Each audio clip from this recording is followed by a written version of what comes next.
UBS expects to complete its takeover of Credit Suisse as early as June 12th. In a statement Monday, UBS also said the deal's completion depends on the US Securities and Exchange Commission and other closing conditions. UBS agreed to pay $3.37 billion for its crisis-hit local rival earlier this year in a government-backed buyout. The deal will create a giant Swiss bank with a balance sheet of $1.6 trillion. UBS had aimed to finalize the biggest bank deal since the global financial crisis by late May or early June, but it was still in talks with Swiss authorities over loss protections and capital requirements last month. UBS said Credit Suisse shares will be delisted from the New York Stock Exchange and the main Swiss exchange when the deal goes through. The deal will create a group overseeing $5 trillion of assets and 120,000 employees worldwide, though UBS already announced it will cut jobs to reduce costs. It's rushed to close the transaction in record time. That as it aims to give more certainty to Credit Suisse clients and employees and to stop departures. The deal was backed by financial support from the Swiss Central Bank.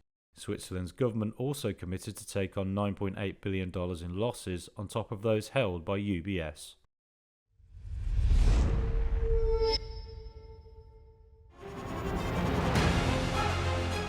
Email exchanges from inside the BBC, they talk about the risk of violating Indian laws.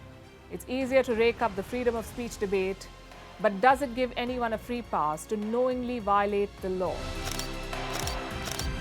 America supports India because it needs India's support in return.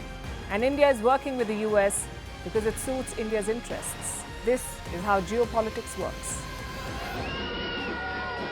Last night, he diffused a crisis with his defense minister. But today, Netanyahu was confronted with a new problem. His cabinet seems to have rebelled against him. The UK is looking at the Indian subcontinent to fill its coffers. That India seems to be negotiating from a position of power, like a partner and not a former colony.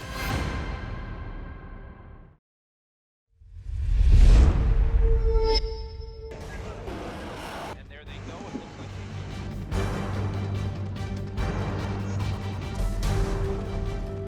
The US and Russia are dangerously close to an armed conflict.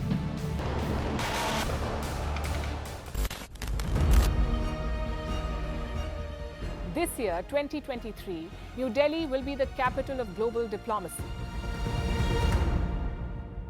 For a country as diverse as ours, with 88% of the population illiterate, it was a very big deal to write a constitution, and that too, the world's largest.